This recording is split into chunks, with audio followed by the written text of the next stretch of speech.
When you see this, this is the Sports Counterpoints Podcast.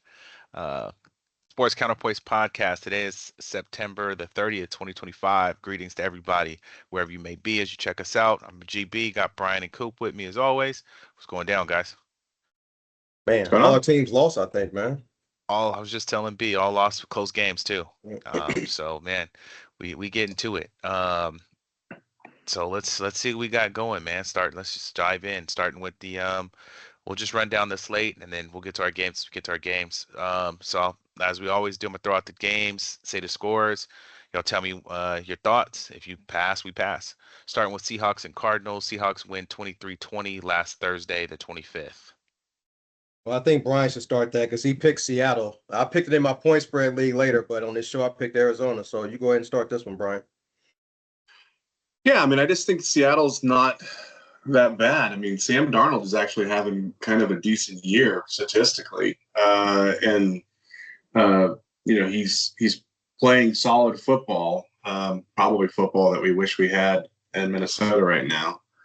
But look, it's good to see Ken Walker start performing. I mean, he had a rough start, but the team is efficient. I wouldn't say that they're world beaters or great or anything like that, but they're efficient. And they're winning the game on the ground with 155 yards this past week, winning by playing good enough defense. And ultimately, I think it helps that they were playing an Arizona Cardinal team that, has a lot going on, right? Without losing Connor and whatnot. But, I watched this game, although I didn't find it super entertaining in any way, shape, or form. Yeah, at the end it turned out all right. And it was kind of fun toward the end. Yeah, Seattle, Yeah. they won 8 straight games, or 8 straight road games. I did not know that. That's pretty Me impressive. either. But the game to me though, I was just so focused on Kyler Murray. Uh, it's one reason I was never into Marcus Mariota or Jay Cutler or some other quarterbacks. It's because they're nonverbal. I don't know how you could play quarterback and not be a effective communicator. Because when you're down in games, you need to sort of galvanize your teammates, rally the troops, unify everybody, make them believe they're going to win a game. And Kyler Murray, I just don't see that, from him. Especially when you're down by 10 points or more, you got to be able to, let teammates know we're still not out of this. And all of the other quarterbacks I just mentioned, including Aaron Rodgers, they're all nonverbal people who have horrible records when losing, going into the fourth quarter, losing by at least a touchdown. I saw a stat that Kyler Murray is the fifth longest tenured quarterback in the NFL, but he has a .276, so 28% winning percentage against NFC West teams, and he's 8-36-1 in games where he's down by 10 points at any point in the game. I mean, I find that amazing for a guy that gets paid as much as he does and the number one pick. So as soon as Arizona gets down 10 points, I pretty much turned the TV off. I didn't watch the rest of the game. I saw the final score. I guess it got interesting at the end, but Seattle pulled it off. But when Kyler's down, it's just it's not a good thing. Word. All right. Next game up is B's game, man. Vikings and Steelers in overseas. The Steelers win 24-21.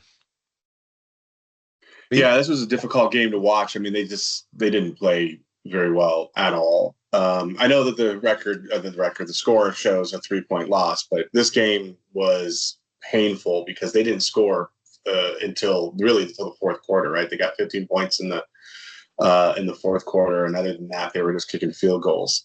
And every single time they would get a sustained drive. I mean, they were the kings of getting it at the 20, moving it all the way down to the 40.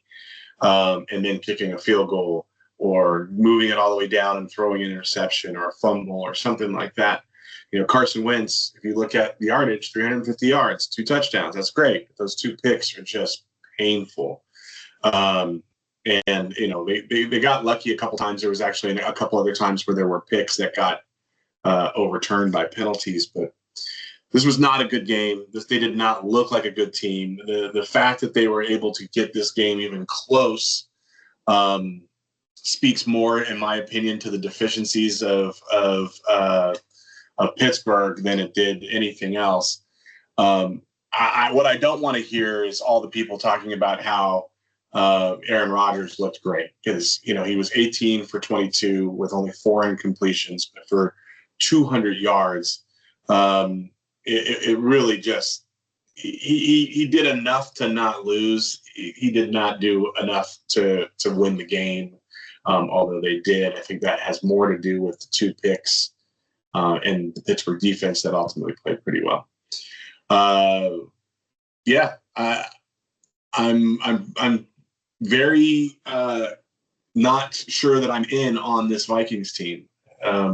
Although I will say it was nice to see Jordan Addison get back with 114 yards on 4 receptions. That was good to see. It gives me a little bit of hope. Cool. Oh, so me? Okay, so yeah, I mean, I wanted Minnesota to win too for financial reasons, but when I looked at this, I first started watching, it was 7-3. And I stopped watching, I looked back, it was 14-3. Then I went and looked back again, it was 21-3. So I was done at that point. I saw Wentz getting sacked, I believe, and DK Metcalf scoring touchdowns like they couldn't stop Pittsburgh. Metcalf was a beast. Metcalf, yeah, they couldn't stop him. After Sundays, but the thing is, after I saw the final score of the game, I see Minnesota made a comeback, but I started thinking about Pittsburgh. They must be feeling pretty good right now because the Browns are a mess. Joe Burrow's out for the Bengals, and Baltimore is now 1-3, which we'll talk about later. So they could pull a surprise. And Lamar Jackson's out. And Lamar Jackson got hurt. A few weeks, yeah. Yep. But that's all I have to say about the game. I didn't watch much of it. Once it was 21-3, I was out. Yeah, it's closer than hearing y'all talk. The score was closer than the game actually dictated. But word. So next game, man, Commanders lose to the Falcons in Atlanta, 27-34, which was kind of interesting. I didn't expect that. Falcons were off a bad loss. Washington was off a good win, but they lose. Yeah, the only reason I picked the Falcons is because I figured that Marcus Mariota was going to start. That's the only reason I took the Falcons. And then the Falcons got humiliated by Carolina.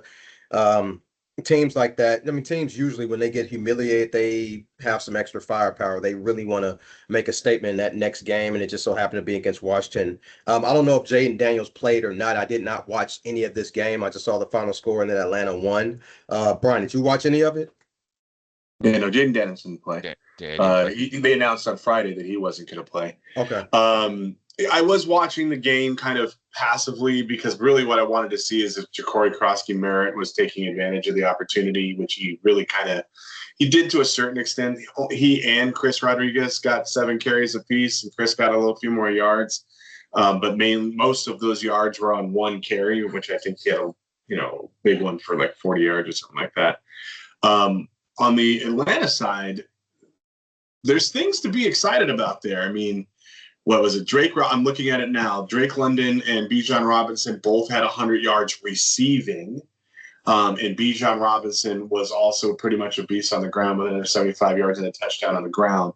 Tyler Algieri, I honestly believe he's one of the better backup running backs. I didn't even understand why they drafted Bijan Robinson at the time because I thought Tyler Algieri was going to be that good.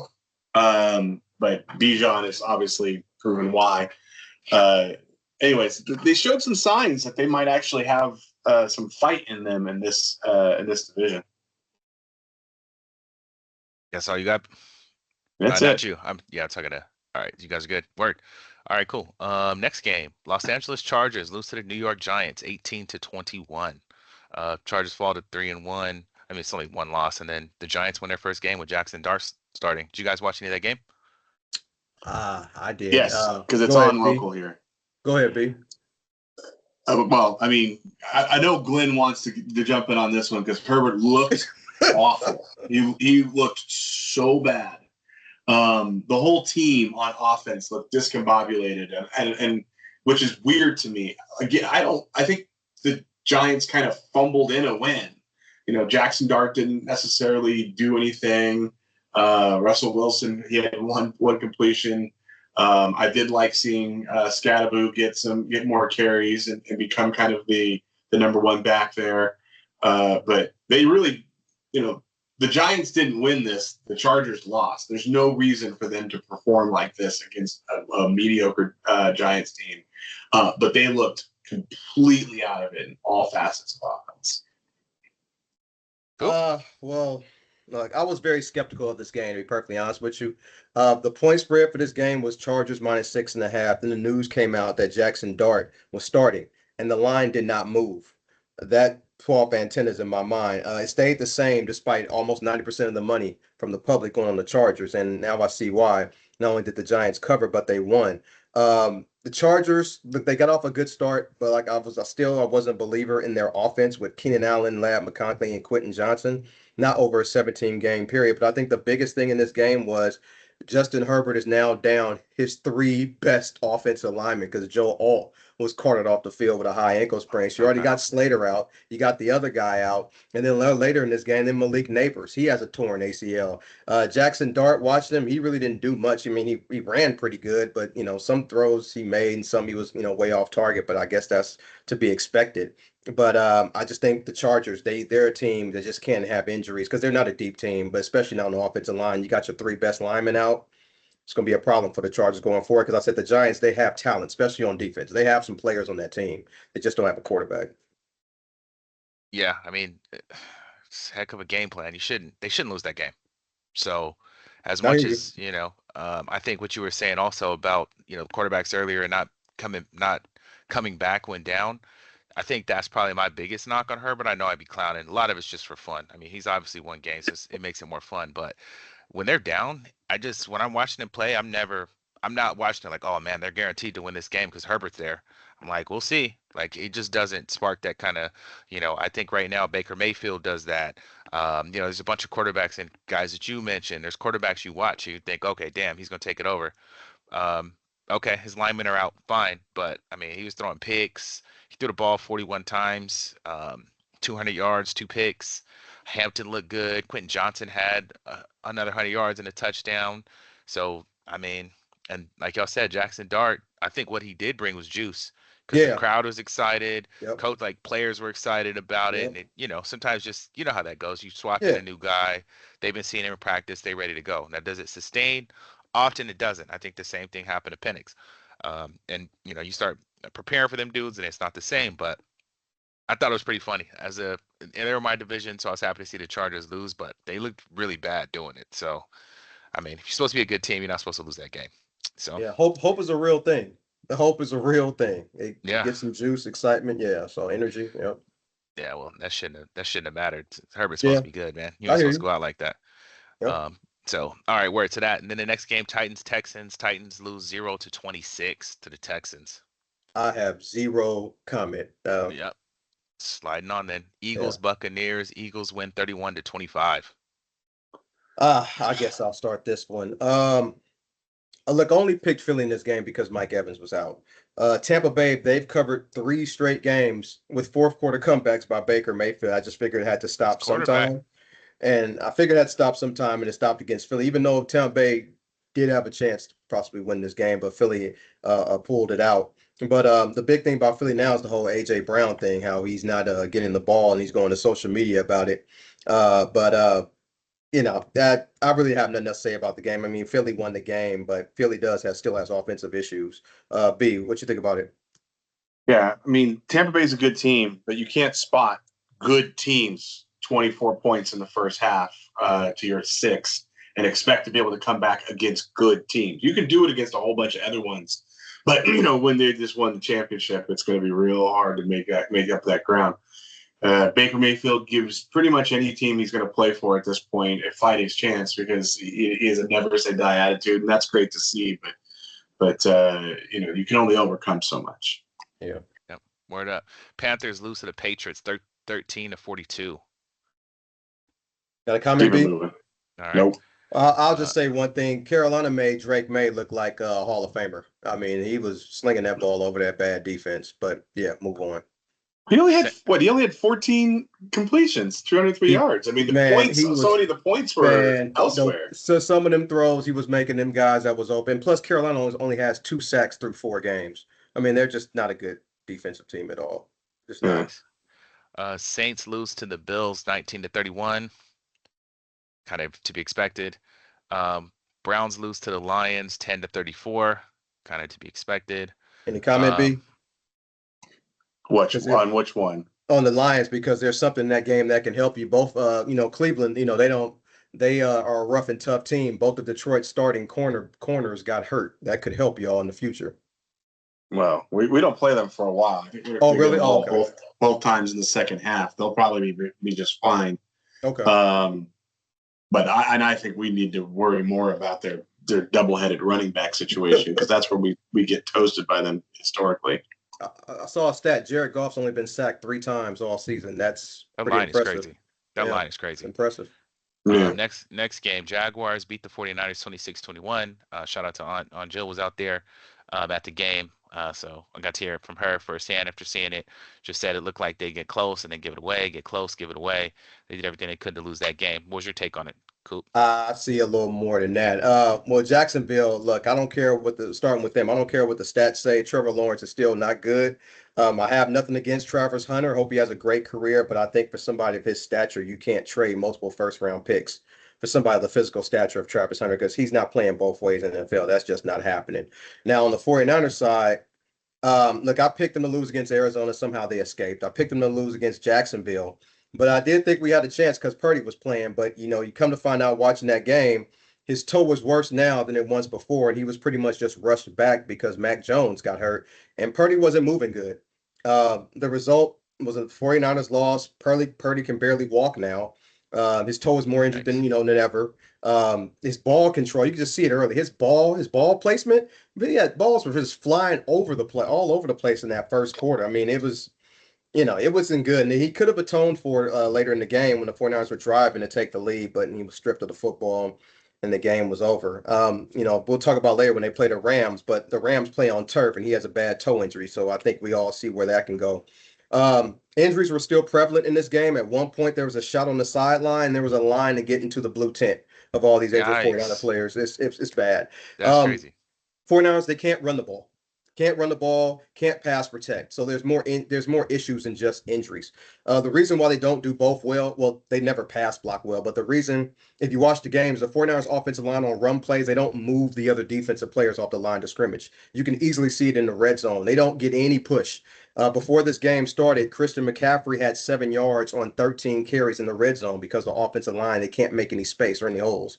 I know the 49ers are 3-1, but we have no rushing touchdown all season. Haven't forced an interception from any quarterback this year and have the third worst red zone offense along with those injuries. And speaking of injuries, Ricky Pearsall hurt again.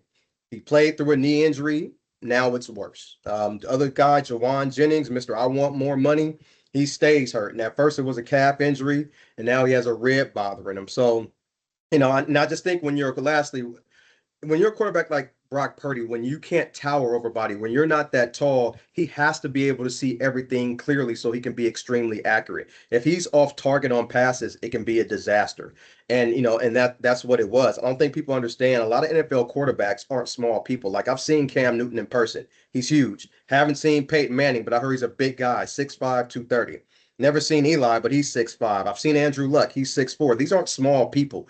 I saw Tony Banks, who's playing NFL. He's 6'5". I mean, these aren't small people. They can see over the line. And when Yeah. you're Brock Purdy's, stature, it's kind of hard. You got to be extremely accurate. And if you can't see or you got issues moving, it's a problem. So I don't know how it gets any better next week against the Rams.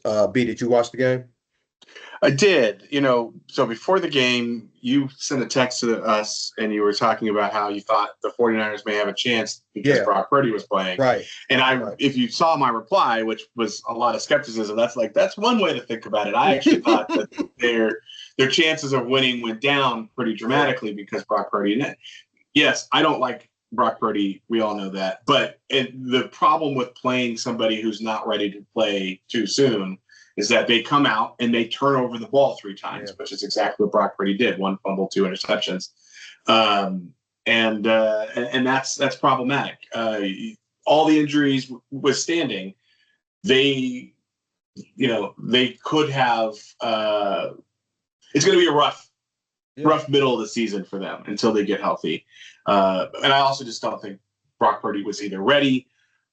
And I don't think of him as somebody who, when everything's not working for them, they rise to the occasion. I don't put him in that group.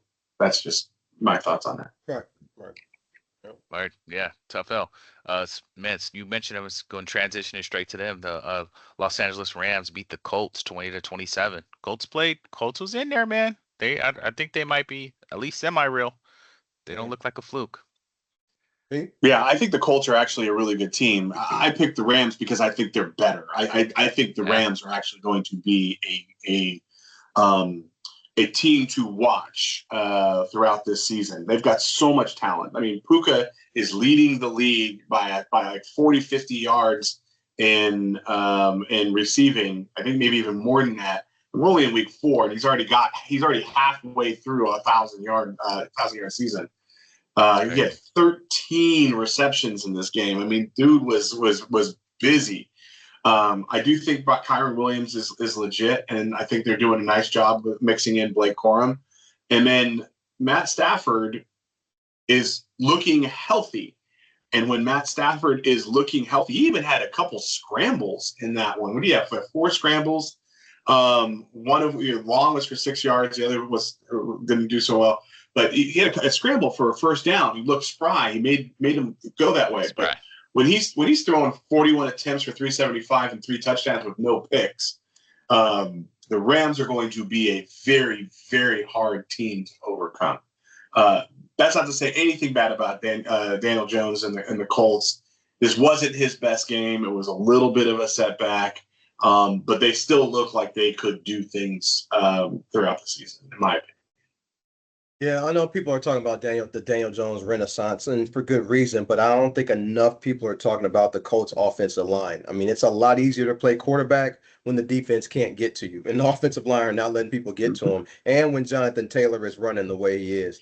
The Colts will probably have 2, maybe 3 losses, but, they finally got one from the Rams, and actually the Colts could have won. I don't think any less of the Colts after this game. I picked the Rams in this game because the difference to me was the Rams receivers are better than the Colts secondary. And speaking of the Rams, Puka Nacua, that dude is good. His balance and control and strength he has in the air. I mean, he's a physical player. I don't know. I would take him over Devontae Adams at this point in both of their careers. I mean, he's a really good player, physical guy, and he just has stuff that you just can't teach, body control and everything. A really good player. Yeah, nice to He runs a very, very clean route. Yeah. Yep. Nice to have Devontae as your secondary or third option. Oh yeah, you're in good shape with Devontae as your second. That's crazy, bro. Definitely. That's crazy. Yeah, heck of a game. Bears Raiders. The Bears beat the Raiders 25-24, blocked field goal at the end. This game was interesting.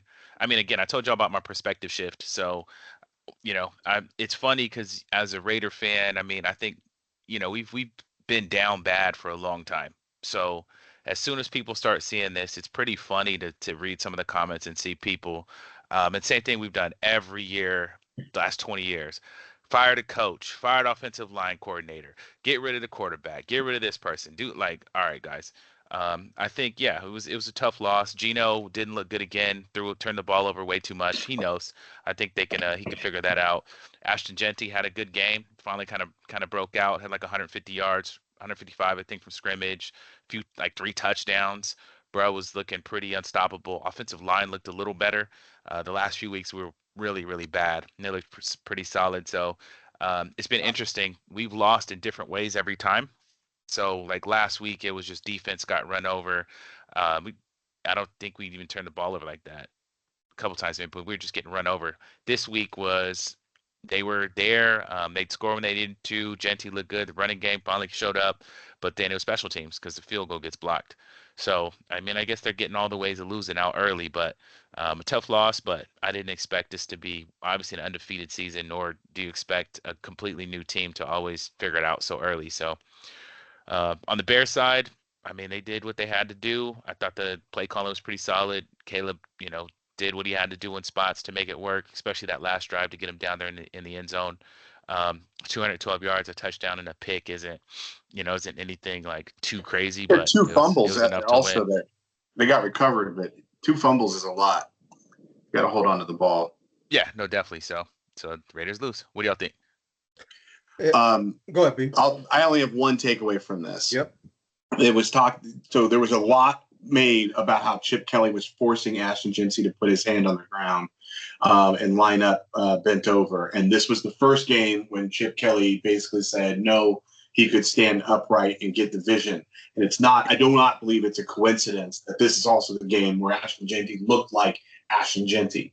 So the whole time Chip Kelly had been insistent. He was asked a bunch of times in training camp, was he going to be able to do that? He said no, he's going to have to play a more traditional. For whatever reason, he let him stand up this time. Ashton proved that he can do a lot of really great things. He still leads the league in yards after contact by a pretty massive margin. I don't know I'm still worried about the offensive line of the Raiders. I just think that Ashton Jeanty was able to do more because he felt comfortable and had a perspective that he was used to. That's all I wanted to say.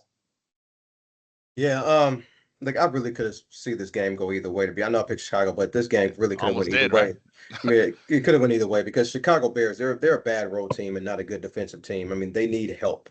I see why a lot of people picked the Raiders and why the point spread flipped. The only reason I picked the Bears is because I think the offense is just slightly better than the Raiders at this point in the season. Also, I found out when this game was over that the last time the Bears allowed 24 points and won, it was in December 2021 against Pete Carroll, which is kind of ironic.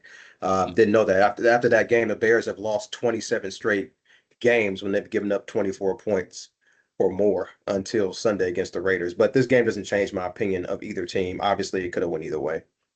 Yeah, I think they. I mean, and the Raiders scored 20 points just almost every game this year except the Chargers. So that's a way better improvement. Line was better too. I mean, Genty, yeah, if you give him some space, imagine what he can do. So it's interesting to see. So next game, man, Ravens Chiefs. The Ravens lose 20-37. Are the Chiefs the Chiefs? The Ravens the Ravens? What happened? It's crazy to think that after this game was over, one of these teams was going to be 1-3.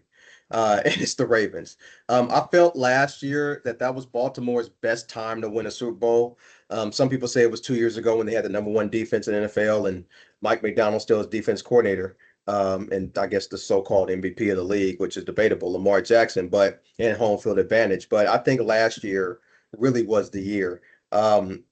Look, when they got they keep getting their ass they keep getting their ass kicked. I mean, they got their ass kicked by the Lions. They got their ass kicked by the Chiefs, a team that they should know very, very well by now. They play them a lot. They should have these games a whole lot closer, and they got ambushed again. Right now they just don't look like a serious contender, let alone win the Super Bowl.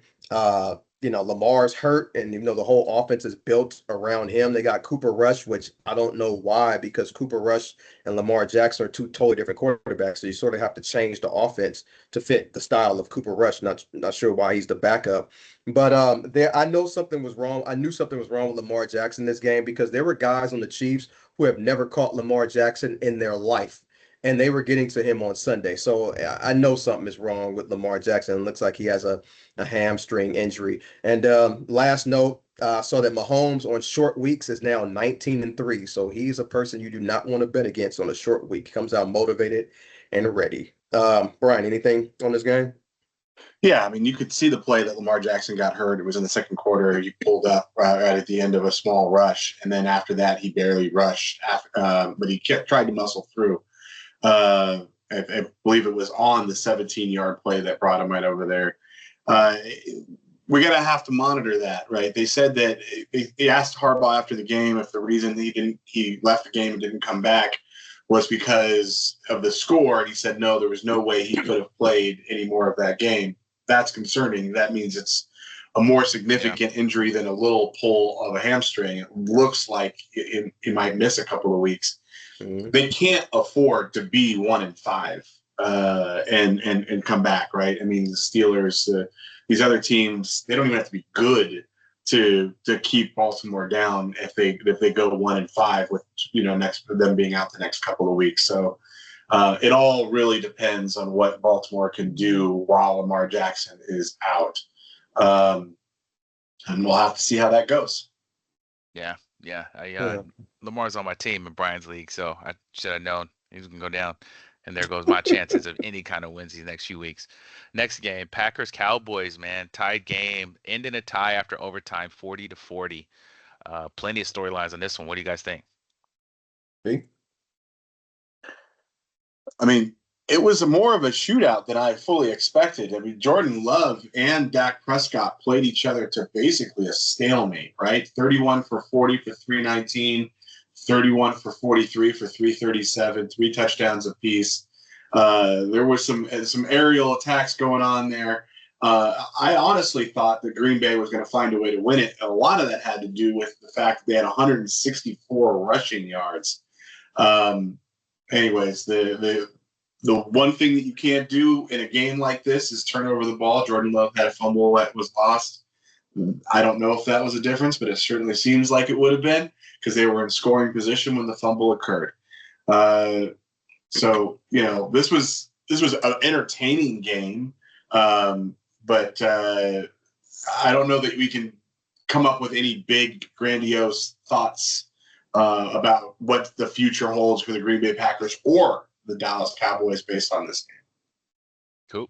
Look, I expected the Packers to put up a lot of points because it's Dallas defense and they're not good.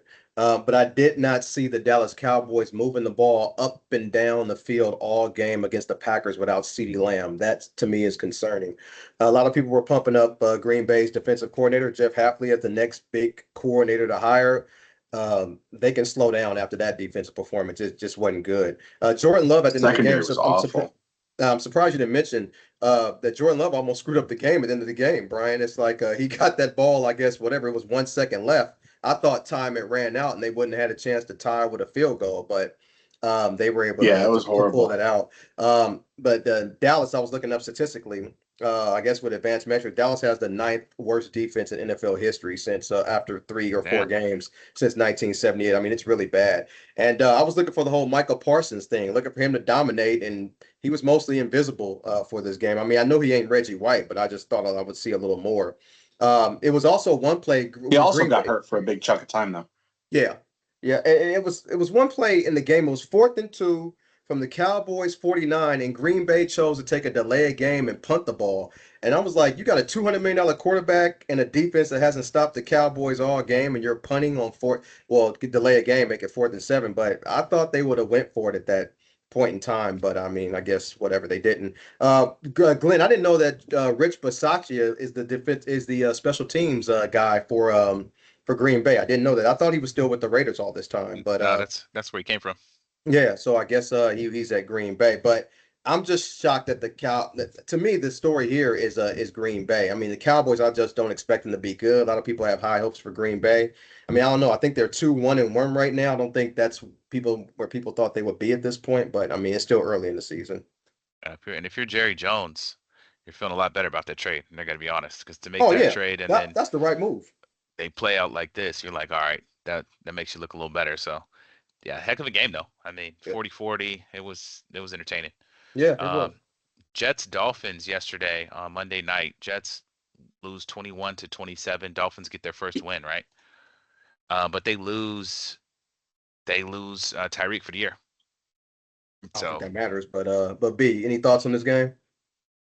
I mean, it matters because we might have seen the end of his career. Quite honestly, that was just a disgusting injury. He tore his ACL and dislocated his knee. Hella ligaments, yeah. They kind of shredded it, but he's a little up in age, and he's a guy who's dependent on his speed. And it takes a full season after the season that you have the injury to kind of gain some confidence in that. And I don't think Tyreek has all of that. So we might have just seen the end of him being a number 1 wide receiver in the league. Other than that, no, this was a relatively well thought out game. Justin Fields looked like he was trying to do everything he possibly could. I know that we're not very big on him or high on him, but he's actually playing some admirable football this season. What we need to do. And he's doing it both on the ground, where he tied Breece Hall with 81 yards, and in the air with 226 passing yards on 20 for 27 yards. So, hats off to him for trying to make it happen. And obviously he came up short. They're 0-4. Their season is over before it even really started. But it's interesting, or at least intriguing, to see him turning into a quarterback that can play on a team and possibly get you wins one of these days.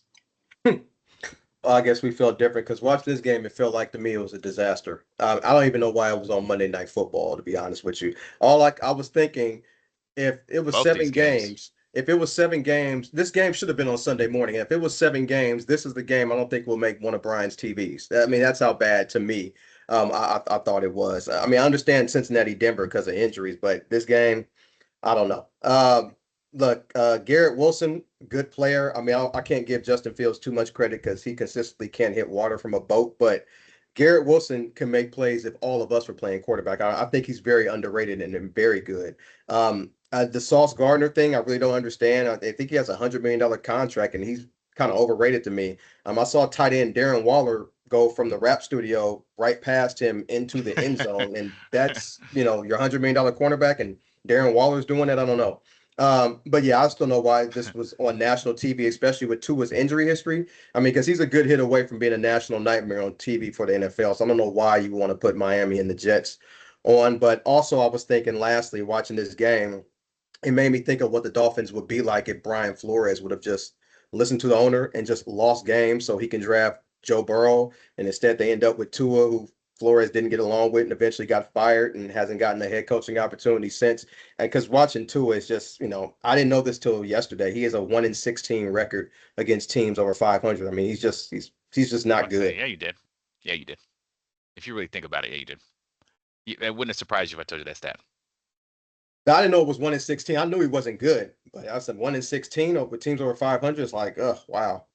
Yeah, that team's not good though. I mean, McDaniels, he had his run, but it might be time to. They're going to make some more McDaniels moves. is a coordinator. He's not a coach. They got to make some moves, and that's not a bad thing. You can make a good living as a coordinator. Yeah. Word. So last game of the week, Bengals Broncos 3-28 Broncos, kind of to be expected. You watched that, B? Not much. Again, like Glenn just said, I kind of expected it. So, with Bengals without a quarterback is not a Bengals team that's worth paying much attention to. Yeah, I understand why this was on Monday Night Football, though. You thought Burrow was playing. Denver was a decent team last year. Yeah, yep. So I get it. Cincinnati, they're the worst running team in NFL. They don't have NFL quarterback, so that pretty much, spells disaster. I don't think anything different of Denver. I judge Denver against good teams because they have proven they can beat the bad ones. So I really have no feeling on Denver after this game. Word. All right, so let's run week 5 up ahead. We're gonna run through the games. Y'all give y'all takes. Actually, let me find the NFL schedule with line. We won't have to wait long to talk about Jason's team. Yeah, coming up right away. So let's see. I'll just get started then. We'll start with the Thursday night game. 49ers at the Rams. Look, I don't expect Brock Purdy to play. I expect Mac Jones to play. The spread only went from Rams -3 to Rams -5.5 or 6, depending on where you look. To me, that's just not a big enough adjustment for Mac Jones playing. I think this is an easy double-digit win for the Rams, and I can see the Rams just taking it out on the 49ers for 3 quarters before letting up in the fourth because it is a Thursday game. But I see the Rams winning this game easily, with or without Brock Purdy. Yeah, I won't say much more than I expect the Rams to win this game and win handily as well. I mean, I don't care if everyone was healthy on the 49ers. I think the Rams are a better team this season. But and I expect them to do exactly what you said. They like beating it when they can get a better hand on the team. They like to take it out on them a little bit, and I expect the Rams to try and do that on Thursday night. Word. Minnesota at Cleveland in London, England. Minnesota is -3.5.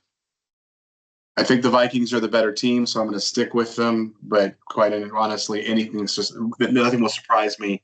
I mean, playing these games at weird hours in overseas and having to do it in back-to-back week, I said at the beginning of the season, is absolutely ridiculous for them to do that to any one team. Hopefully they can pull out this one. It's an important game for them to win. They cannot lose these 2 games out there, but I think they should win. Yeah, the spread went from 5.5 down to 3.5. Maybe because of the Vikings offensive line that people are talking about. I don't know, but Cleveland has Joe Flacco and he's awful. So I'm taking Minnesota. Word. Las Vegas Raiders at Indianapolis Colts. It's the Colts -6.5. You make the first pick, Glenn. I'm gonna go with my team, but it ain't looking too good. I'm gonna go with the Colts because I can't take Geno on the road the way he's been playing. I can kind of tell when he breaks the huddle, he knows where he's going to throw the ball, and He's he's been worse passing at the home. guys. He's passing the guys that are they're really not open at all. He's not seeing the field good, and Colts are a hot team right now, despite their loss to the Rams. So I'm gonna take the Colts. He ain't been good at home. Yeah, I mean the Colts at home. Daniel Jones has played really well there, and let's just be honest, they're a much better team. I would like to see Ashton JT stack on another great week, but I just think the Colts have too much firepower for them to lose to the Raiders. Yep. New York Giants at New Orleans Saints. It is Saints -1.5. Who you got, B? The refs. I'll take the Saints to get their first win. They're favored by 1.5 because they're at home. And I don't think the Giants are all that good. Yeah, I can't take Jackson Dart on the road. New Orleans is not a terrible team, but they're definitely not good. Spencer Rattler finally gets his first win, and actually Saints actually played very hard at home. They had a lot more energy at home, so I'm taking the Saints. Yeah, it's a home field advantage for sure. Dallas at New York Jets. It's Dallas -2.5. I am taking the New York Jets, and the reason why is because Dallas can't stop the run, and that's all the Jets do. They have a good running back in Justin Fields and another one in Brees Hall, so I am taking the Jets. Taking Dallas, not because I don't think you're right, because I actually think everything you said is exactly why it was hard to take Dallas. But the Dallas offense has weapons, and they're taking advantage of them. When they can do that type of score 40 points with Lamb out, that's impressive to me. And the Jets just find ways to lose games Yes. as a team and as an They're scoring a organization. lot And of points so, though. yeah, I mean, like I just talked about how I think Justin Fields has proven that he's a viable quarterback. I'm not saying he's a winner or anything like that, but a viable quarterback. But I just feel like the Jets will find a way to lose. Yeah, then that's a good point because with penalties and opportunities they waste, yeah, you're right. They do find ways. It's a good game. Denver at Philadelphia. It's Philadelphia -3.5. Mm. B? What we got? What's you said? It's Philly It's 3.5. -3.5. Yeah. Yeah. At home against Denver. Yeah, I'll take Philly. I mean, I don't. I'll take Philly. They're a championship team. They still haven't lost. The Broncos are not outstanding. The one thing I find very interesting about this is that if you look at statistics, they always show you who has they lead in all three categories. The running back with the most yards is J.K. Dobbins. The wide receiver with the most yards is Sutton, and the quarterback with the most yards is Nix, which is not something you expect to see against a championship team that's kind of known for their craftiness on offense. But I'll still take the Eagles. Yeah, I was going to be on Denver, but they only get pressure when they blitz, and the blitz does not phase Jalen Hurts. He's actually kind of good against the blitz. He can also run too. But then if you take Denver against Philly, that means you're relying on Bo Nix to play well against a good team on the road, which he usually doesn't do. So I'm taking Philly. The rest of these games are Miami at Carolina. It's Miami -1.5. I'm gonna take Carolina because everybody's gonna take Miami after that Monday night victory. I'm gonna take Carolina. I'm going to take Miami, not because of the victory, but just because I feel like there's more talent on the Dolphins team, even with Hill out. And Panthers haven't really shown much to get excited about. All right, Houston at Baltimore. It's Houston -1.5. B? I hate to say it, but Cooper Rush can't win a football game. Texans. I'm just mad I didn't take Houston +9. And then Lamar news went out and it was -3, and now it's Houston -1.5. There's a guy named Woody Marks. He's the best running back on that team for the Texans. I don't think they should play Nick Chubb. And I love Nick Chubb, but he's done. I'm taking Houston. Can't All take right, Cooper Rush. Tennessee at Arizona. Arizona -7.5. I will never take Tennessee. They don't cover the spread. They don't win games. If Cam Ward wasn't on the team, they wouldn't even score points. I'm taking Arizona. Well, it's not a matter of covering the spread; it's a matter of beating the spread when you're down 7.5 points. I would probably say Tennessee to beat the spread and lose by less than 7.5 points, but Cardinals are definitely winning that game. All right. Tampa Bay at Seattle. Seattle minus 3.5. Good one, B. Who you like? This is wild to me that they're favored by 3.5. I mean, you always kind of assume that there's a 3 because they're at home. I'm going to take the Bucks. Yeah. I'm taking Seattle, man. That defense is physical and they hit hard. I think Tampa Bay's already played a couple physical teams already. They got another one coming up. Yeah. Seattle's no joke. Them boys Tampa be putting Bay's- people out. You know- I got Seattle. Tampa Bay still banged up. You know what? I'm jumping on that bandwagon. I was just looking at the offensive statistics, and again, Seattle leads in all the categories. If the Bucks spot the Seattle Seahawks that 20 plus points in the first half, like they've been doing, they're not coming back against that defense with the offensive people that they're subpar to. So I just switched it up. Seahawks it is. All right. Detroit at Cincinnati. It's Detroit minus 10.5. Yeah, all the things I said about Cincinnati earlier, easy take Detroit. Yeah, I think this is another one, same pedigree. Lions are going to run this one up. Washington at Los Angeles Chargers. Chargers minus 2.5. Interesting, B. Who you got? I don't understand why the Chargers are only favored by 2.5 at home against a team that is still not certain to have their quarterback back. And McLaurin's also questionable. I must be missing something, but I'm taking the Chargers. I'm a clown. The Chargers real I got quick. Washington in this one. I just think the offensive lineman being gone is going to be a little too much. And if Jaden Daniels plays, this is the team he could take advantage of with his running ability. So I'm going to take Washington. It's a big if. In this one. Him and McLaurin were out last week. Yeah. Looking at the it just has tickets available.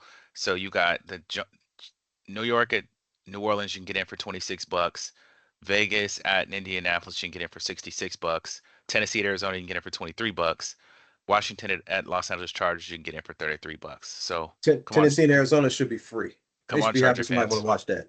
Come on, Charger fans. Y'all supposed to be good. You love your quarterback, man. Hey, I keep on hearing about this brisket burrito that they have at SoFi Stadium. Brisket burrito. I wonder if I should pay $33 to go over there just to be able to buy that. Come on, man. I mean, that'd be the reason to go. Because anyway, New England at Buffalo. That's Sunday Night Football. I know you can't wait to watch that. It's Buffalo minus 7.5. Yeah. Drake May ain't what we saw last week. Yeah. Bills. Yeah, the Bills against bad teams, they kind of beat them up on them. So They do what they're supposed to do. Monday Night Football, Kansas City at Jacksonville. Kansas City minus 3.5. Worthy's back. That makes a difference. Jacksonville has Trevor Lawrence. Can't take him. I'll take Kansas City. Can't win with them. B, I know you want to take Trevor Lawrence and Travis Hunter. I do actually, not because of Trevor Lawrence, but because I'm not sure I believe that the Chiefs have turned the corner yet.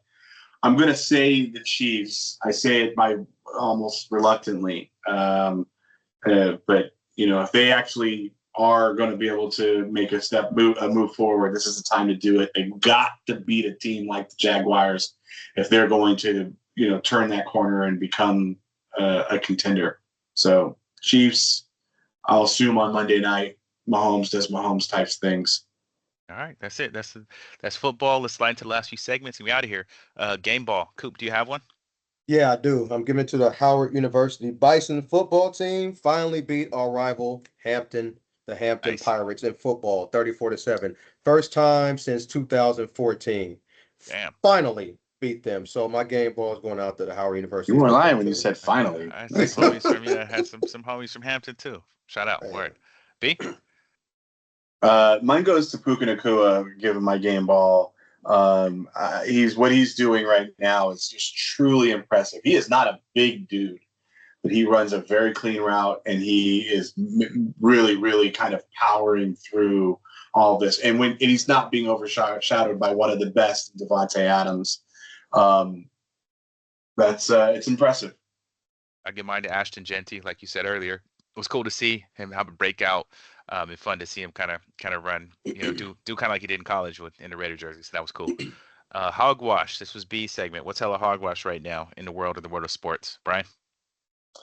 I just got to say, I'm going to say again, I'm just so disappointed in schedule makers. I mean, the way that they scheduled the first 6 weeks of the Vikings is proven to be unfair. They've got primetime game, normal game, back-to-back weeks in 2 foreign countries, in Ireland and London.